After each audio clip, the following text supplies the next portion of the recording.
दोस्तों, दुनिया का सबसे अमीर देशों का समय यूरोप करंट टाइम में एक ऐसी क्राइसिस से गुजर रहा है जिसके बारे में उसने कभी नहीं सोचा होगा।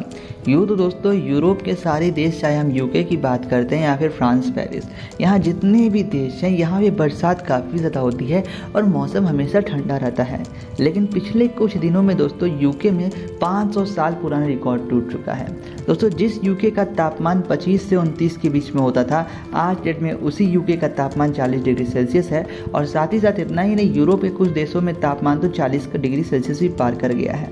आखिर ऐसा क्यों हुआ और यूरोप में इस पर क्या इफेक्ट पड़ रहे हैं और यूरोप क्यों पूरी दुनिया से इस मसले में मदद चाहता है, आइए समझते हैं। दोस्तों, यूँ तो जो ग्लोबल वार्मिंग की प्रॉब्लम है वो पूरी दुनिया की है और इससे ज़्यादा अगर कोई अफेक्टेड होता है कंट्री तो वो अफ्रीका है। हालांकि अफ्रीका इतना रिच नहीं है, इसलिए उसकी बात ना यूरोप लेता है सीरियसली, ना लेता है अमेरिका। वो लोग कहते हैं आपका प्रॉब्लम आप समझो। लेकिन जब यूरोप को प्रॉब्लम आती है तो यूरोप कहता है Europe problem is world problem. लेकिन यूरोप को ये मानना होगा कि Europe problem are not world problems, ये एस जयशंकर साहब ने कहा था।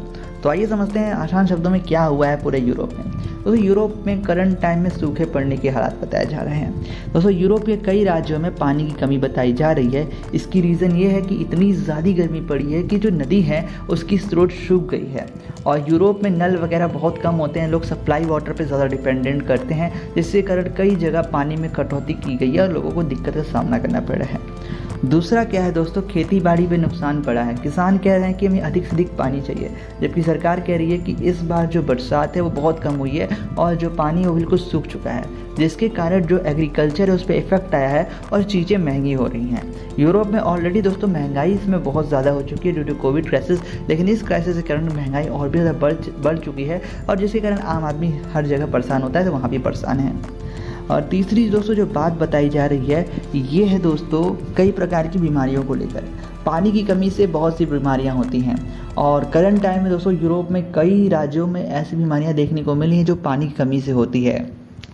वैसे तो दोस्तों यहाँ पे भारत ने कई बार ग्लोबल वार्मिंग का जो मुद्दा है वो यूएन में उठाया, लेकिन यूरोप वाले कभी सीरियसली नहीं लेते। लेकिन आज जब इनके साथ बीत रही है तो ये बहुत सीरियसली ले रहे हैं। भारत ने एक सुझाव दिया था बहुत पहले कि हम सभी देशों को मिलकर एक ग्लोबल वार्मिंग को लेकर एक बहुत बड़ा फंड जुटाना पड़ेगा, क्योंकि आप ग्लोबल वार्मिंग हैंडल कर सकते हो, आप ये सारी चीज़ हैंडल कर सकते हो, लेकिन जो गरीब अफ्रीका में देश हैं वो उसे हैंडल नहीं कर सकते, जिसकी वजह से भारत सरकार ने करीबन $1 ट्रिलियन तक का यहाँ पे अमाउंट की मांग की थी। पूरी दुनिया मिला के चंदा दे और हम इस पे काम करेंगे, जिसमें सोलर पैनल्स लगाए जाएंगे, जगह जगह पेड़ों की संख्या बढ़ाए जाएंगे।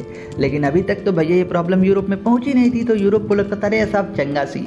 लेकिन जब अब ये प्रॉब्लम यूरोप में आ चुकी है तो यूरोप में एक स्पेशल बैठक बैठ रही है और बताया जा रहा है नए बिल को पास किया जाएगा, जिसके तहत पूरी दुनिया को मदद दी जाएगी इस मामले में।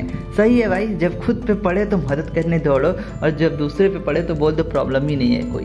दोस्तों, आप इस मेंटेलिटी के बारे में अपना क्या विचार रखते हैं? हालांकि दोस्तों यूरोप में जो प्रॉब्लम आई है उससे आम आदमी परेशान हुआ है, ये बात बिल्कुल सही है। और दोस्तों यहाँ पे आम आदमी को मैं कुछ नहीं बोलूँगा, लेकिन यूरोप के जो पॉलिटिशियन है जो समझते हैं कि Europe problem is world problem but world problem is not Europe problem, तो इस मेंटेलिटी से उन्हें निकलने की सख्त ज़रूरत है करंट टाइम में। और दोस्तों खबर थी वर्ल्ड फोरम्स के हवाले से, और भी ऐसी खबरों में जाने के लिए सब्सक्राइब करें हमारा चैनल वर्ल्ड फोरम।